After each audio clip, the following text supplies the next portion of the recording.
మంచు కుటుంబంలో అగ్గి రాజుకుంది. కలహాలతో మంచు కుటుంబంలో కొన్ని విభేదాలు తలెత్తి ఇప్పుడు మంచు కుటుంబం రోడ్డెక్కినటువంటి పరిస్థితుల్లో అసలు తండ్రి కొడుకుల విషయంలో తప్పెవరిది, వీరి మధ్య మనస్పర్ధలకి కారణం ఏంటి, అసలు మంచు కుటుంబంలో ఏం జరుగుతోంది అనేది మనం విశ్లేషణ చేసుకునేటువంటి ప్రయత్నం చేద్దాం. ప్రస్తుతం మనతో పాటు ఉన్నారు ప్రముఖ సామాజికవేత్త, ప్రముఖ రాజకీయ విశ్లేషకులు కృష్ణకుమారి గారు. మేడంతో మాట్లాడదాం. మేడం నమస్తే. మేడం నమస్తే. ఇప్పుడు మంచు కుటుంబంలో అగ్గి రాజుకుంది. ఆ అగ్గి ఇప్పుడు దావాలను లాగా విస్తరించి తండ్రి కొడుకులు ఒకరి మీద ఒకరు ఆరోపణలు చేసుకుంటూ పోలీసులకి ఫిర్యాదు చేసుకునేదాకా అది వెళ్ళింది. ఒకరి మీద ఒకరు దాడి చేసుకునే పరిస్థితి కూడా ఉంది. ఏంటి అసలు మంచు కుటుంబంలో కుటుంబ కలహాలకి కారణం ఏంటి? ఈ తండ్రి కొడుకుల వ్యవహారంలో తప్పెవరిది? అసలు ఏం జరుగుతోంది అంటే ఏం చెప్తారు? ఏదైనా అన్ని కుటుంబాల్లో ఉన్నదేనండి. అక్కడ ఎగ్జాక్ట్లీ అసలు ఏ ఇంట్లో లేదు. చెట్టు కింద ఉన్న వాళ్ళకి కూడా తగాదాలు వస్తాయి. చిన్న చిన్న కుటుంబాల్లో కూడా ఉంటాయి. విభేదాలు లేకుండా ఏ కుటుంబం ఉండదు.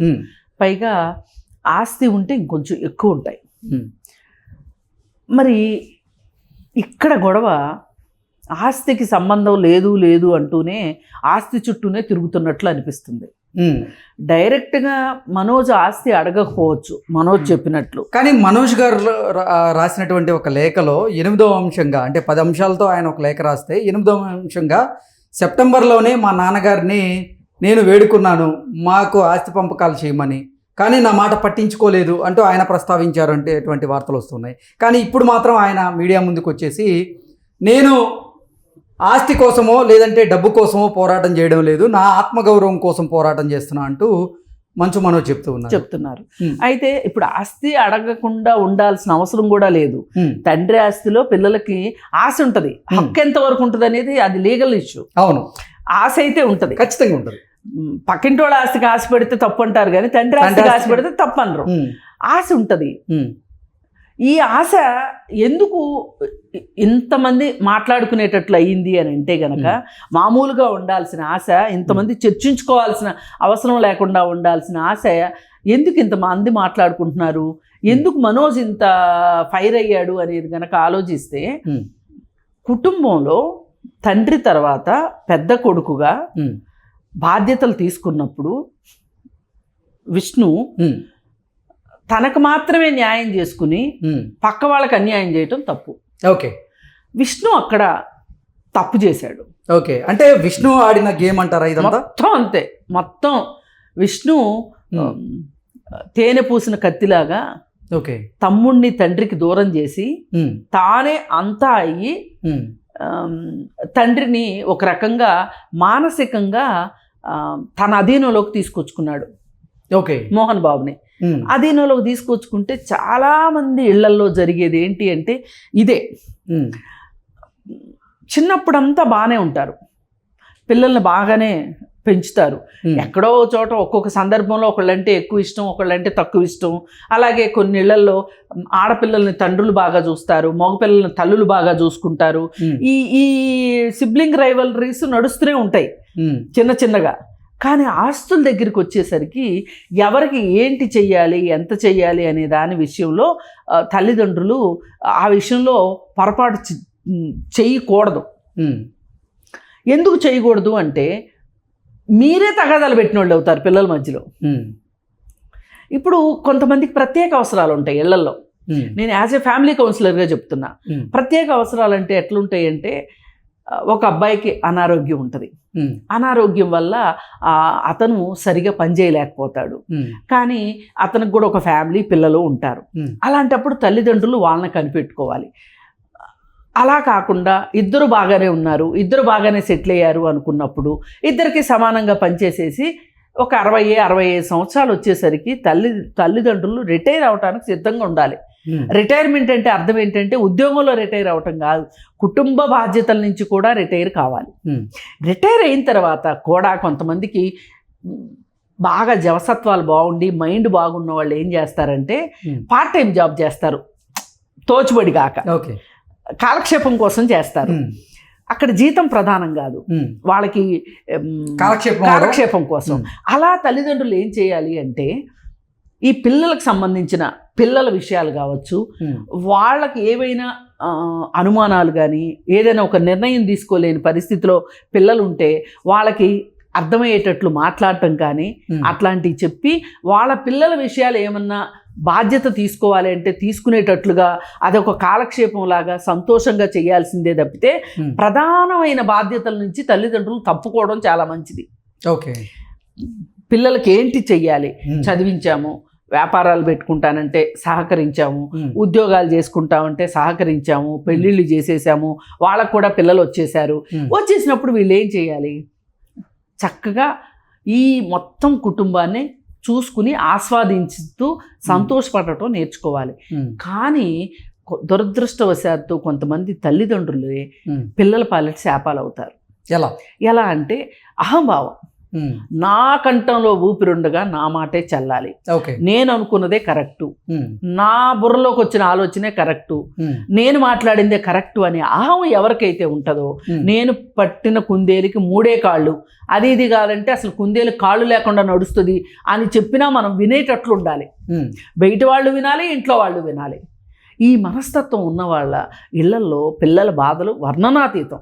ఉమ్, నేను ఎన్నో కుటుంబాలను చూస్తున్నా, అక్కడ భార్యలకి సముచితమైన స్థానం ఉండదు, వాళ్ళకి అసలు గౌరవం ఉండదు, వాళ్ళకి ఒక పాత్ర ఉండదు కుటుంబంలో. ఉమ్, వాళ్ళు ఏదో ఇంట్లో మనుషులు ఉన్నారంటే ఉన్నారులాగా కీలుబొమ్మల్లాగా ఉంటారు. ఉమ్, అలాంటి ఇంట్లో పిల్లలు పెళ్ళిళ్ళు అయిన తర్వాత మా భార్యల ముందు మా స్టేటస్ ఏంటి అనుకుంటారు ఉమ్, ఎవరైనా సరే. ఉమ్, ఇప్పుడు ఒక వయసు వచ్చిన తర్వాత వాళ్ళు సొంత నిర్ణయాలు తీసుకోవాలనుకుంటారు. ఉమ్, సొంత నిర్ణయాలు తీసుకున్నప్పుడు నువ్వు ఇంకా ఒక గాడ్ ఫాదర్ లాగా, ఇంకా ఒక మొత్తం సేవియర్ లాగా నువ్వు ఉంటాను అంటే ఎట్లా? ఎలా ఉండాలి అంటే వాళ్ళకు ఒక గొడుగు ఇవ్వు. ఉమ్, గొడుగు వేసుకోవాలా వేసుకోకర్లేదా అనేది వాళ్ళ అవసరాన్ని బట్టి వాళ్ళు వేసుకుంటారు. ఉమ్, నువ్వు ఇచ్చావు కదా అని గొడుగు వేసుకుంటానికి వీల్లేదు, ఉమ్, వేసుకోమని చెప్పకూడదు. అలాగే వాళ్ళకి అవసరమైనప్పుడు వేసుకుంటానంటే నేను ఇచ్చాను కాబట్టి నువ్వు గొడుగు వేసుకోవడానికి వీల్లేదు అనేటట్లు ఉండకూడదు. నేను ఎగ్జాంపుల్కి చెప్తున్నా. ఎంత దూరిపోతారంటే నేను కన్నాను, నేను పెంచాను, నేను ఆస్తి ఇచ్చాను ఉమ్, అని. అందుకే నాకు ఒక సేయింగ్ చాలా ఇష్టం. ఉమ్, ఖలీల్ జిబ్రాన్ అని ఒక పెద్ద పోయెట్ ఉన్నారు. ఓకే. ఆయన ఏమంటారంటే పిల్లలు నీలోంచే రావచ్చు ఉమ్, కానీ నీ వాళ్ళు కాదు అంటాడు. ఉమ్, ఎంత ఫిలాసఫీ ఉందో చూడండి. ఎగ్జాక్ట్లీ. నీలోంచే వచ్చారు ఉమ్, కానీ నీ వాళ్ళు కాదు. ఉమ్, ఈ ఫిలాసఫీని ఎవరైతే అర్థం చేసుకుంటారో పిల్లలతోటి సత్సంబంధాలు ఉంటాయి వాళ్ళకి. ఉమ్, అలాగే పిల్లలిద్దరూ నా రెండు కళ్ళు అనుకున్నప్పుడు సమానంగా చూడాలి. ఉమ్, లేదు ఒకరికి ప్రత్యేక అవసరాలు ఉన్నాయి అన్నప్పుడు ఈ రెండో వాళ్ళని కూర్చోబెట్టి ఉమ్, నా తర్వాత ఉమ్, వాడిని చూసుకోవాల్సిన బాధ్యత నీది, ఉమ్, ఈ విషయంలో నువ్వు కొంచెం సాక్రిఫైస్ చేయాల్సిన అవసరం ఉంది, ఉమ్. కుటుంబం కోసం కుటుంబమే కదా త్యాగం చేసుకోవాలి. త్యాగం చేసుకోవాల్సింది. ఉమ్. ఇట్లా చెప్పి అర్థం చేసుకొని, అంటే నువ్వేం ఆలోచిస్తావు, నేను పెద్దవాడిని, నేను కుటుంబ పెద్దని, నేను వాడిని అడిగి వీడికి పెట్టేదేంటి, ఉమ్, వీడికి చెప్పి వాడికి పెట్టాల్సిన అవసరం ఏంటి, ఉమ్, ఇది నాది. ఇప్పుడు ఈ విషయం వీళ్ళ దగ్గరికి వచ్చేసరికి ఏం జరిగిందంటే ఉమ్, మోహన్ బాబు ఆస్తిలోంచి ఉమ్, ఆ విద్యా సంస్థలు నెలకొల్పారు. అవును. అది ఏదైనా చాలా గొప్ప విషయం. ఉమ్, అది మంచి ఆయన బ్రెయిన్ చైల్డే, అది ఉమ్, మోహన్ బాబు బ్రెయిన్ చైల్డే. సరే, చాలా బాగా చేశారు. ఉమ్, ఇవాళ దాని ఆస్తులు లెక్కేయడానికి వీల్లేదు, ఉమ్, అంత లెక్క మించిన ఆస్తులు అయిపోయినాయి. భూమి విలువలు పెరిగినాయి కదా, ఎక్కడైనా పెరిగినాయి. ఉమ్, వాళ్ళు కొన్నప్పుడు ఎంత 10,000కి 20,000కి ఎకరం కొని ఉంటారు. ఉమ్, ఇవాళ అపరిమితంగా పెరిగినాయి. ఉమ్, బిల్డింగ్లు కట్టారు, ఉమ్. దానికి వాల్యూ ఉంటుంది. దానికి వాల్యూ ఉంటుంది. ఉమ్. పిల్లలు ఫారెన్ కోళ్ళలాగా వచ్చి చేరుతున్నారు. ఉమ్, KG to PG ఉంది, ఉమ్. ఇంజనీరింగ్ కాలేజ్ ఉంది, ఒక యూనివర్సిటీని ఏర్పాటు చేశారు. యూనివర్సిటీని ఏర్పాటు చేశారు. ఒక్క మెడికల్ కాలేజీ తప్పితే అన్నీ ఉన్నాయి అందులో. ఉమ్, మరి ఎన్ని ఉన్నప్పుడు ఎన్ని డబ్బులు వస్తాయి? ఉమ్, ఒక పాయింట్. ఉమ్, రెండో పాయింట్, వీళ్ళు ఏం చేస్తారంటే ఇంతంత ఇన్ఫ్రాస్ట్రక్చర్ ఉన్నప్పుడు, ఉమ్, ఇంత బిల్డింగ్లు, ఇంత ల్యాండ్స్ వీళ్ళ సొంత అయినప్పుడు వీటిని పెట్టి ఈ కాలేజీలు రన్ చేయడానికి బ్యాంక్ నుంచి లోనులు తీసుకుంటారు. ఉమ్, ఈ బ్యాంకుల నుంచి తీసుకొచ్చిన లోనులతోనేమో కాలేజీలు నడుపుతారు. ఉమ్, ఈ కాలేజీల మీద వచ్చే ఆదాయాన్ని పర్సనల్గా వాడుకుంటారు. ఉమ్, ఎందుకంటే బ్యాంక్ ఇంట్రెస్ట్ రేటు తక్కువ. ఉమ్, ఇప్పుడు అయ్యగారిని పెట్టి విష్ణు గారిని పెట్టి సినిమాల మీద సినిమాలు తీస్తున్నారు. ఆ సినిమాలు డబ్బాలు తిరిగి రావడం తప్పితే డబ్బులు తిరిగి రావట్లా. ఓకే, ఖాళీ డబ్బాలు వస్తున్నాయి, ఖాళీ డబ్బాలే. ఫిల్ములు వెనక్కి వస్తున్నాయి తప్పితే డబ్బులు రావట్లా. మరి ఈ పరిస్థితుల్లో అయినా కానీ పెద్ద కొడుకుని పెట్టి సినిమాలు తీస్తున్నారు. మరి మనోజ్ విషయంకి వచ్చేసరికి వాళ్ళ సొంత ప్రొడక్షన్లో మనోజ్ని పెట్టి సినిమాలు దిగట్లా. మనోజ్ బయట ప్రొడక్షన్లో సినిమాలు చేస్తున్నాడు, వాళ్ళకి లాభాలు కూడా వస్తున్నాయి. మరి అలాంటప్పుడు లాభాలు వస్తున్న బయట ప్రొడక్షన్స్లో లాభాలు వస్తున్నప్పుడు సొంత ప్రొడక్షన్లో మనోజ్ని పెట్టి తీయకుండా ఉండడానికి కారణం ఏంటి అంటే ఇది ఎవరు శాసిస్తున్నారు? ఒక రకంగా విష్ణు తన అవసరాల కోసం, తన స్వార్థం కోసం తండ్రిని చేతిలో పెట్టుకున్నాడు. ఇప్పుడు విష్ణు చేతిలో మోహన్ బాబు కీలుబొమ్మలాగా అయిపోయాడు. కానీ మళ్ళీ ఆయనకు అది ఒప్పుకుంటానికి ఇష్టం ఉండదు. నేను లేస్తే మనిషిని కాదంటాడు ఆయన. ఈ పరిస్థితుల్లో ఏం జరుగుతుంది అంటే ఈ పెద్ద కొడుకు మాట ఎక్కువ విని చిన్న కొడుకుని పక్కన పెట్టిన సందర్భం. ఇక అతను సినిమాలు అతను చేసుకుంటున్నాడు. అతను పెళ్లి జరిగితే ఆ పెళ్లి విషయంలో కూడా ఆ పెళ్లి కూడా ఆ అమ్మాయి పెద్ద కోడల తాలూకు చుట్టాల అమ్మాయి. ఆ అమ్మాయికి విడాకులు ఇచ్చిన విషయంలో కూడా కొంచెం ఫ్యామిలీలో కొంచెం గందరగోళం ఉంది. ఆ అమ్మాయికి ఎందుకు విడాకులు ఇచ్చావు అని.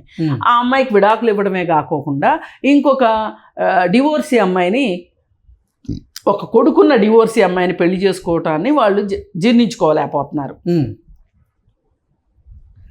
కదా. ఇలా జరుగుతున్న సందర్భంలో డిస్టెన్స్ అలా పెరుగుతూ వెళ్తుంది. ఈ విష్ణు ఏమో తండ్రి మాట వినే కొడుకుగా, ఈయనేమో ఇంకా దగ్గర అయిపోతున్నాడు.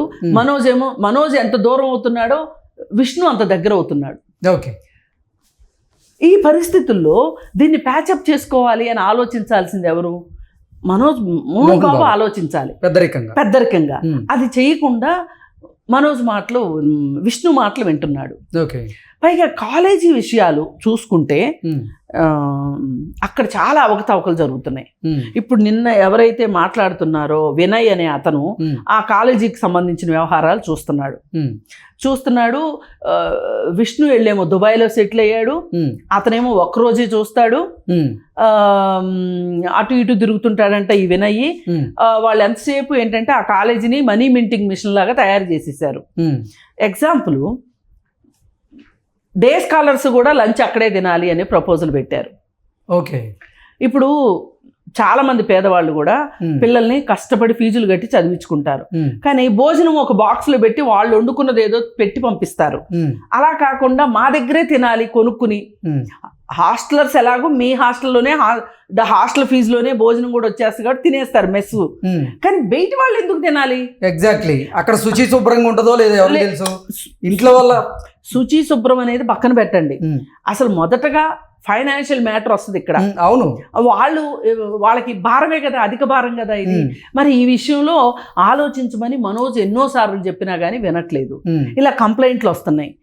ఈ మధ్య బహిరంగంగా ఎవరో మాట్లాడారు ఈ ఫీజులు, ఈ భోజనాలు, ఈ గోళాల గురించి. పైగా ఈ పరిస్థితుల్లో మనోజ్ కల్పించుకుని మనోజ్ మాట్లాడితే మనోజ్ని మాట్లాడనివ్వట్లేదు. నీకేం రైట్ ఉంది ఇక్కడ అని మాట్లాడుతున్నారు. ఇలాంటి అన్ని ప్రభావితం అయినాయి ఈ ఇష్యూలో.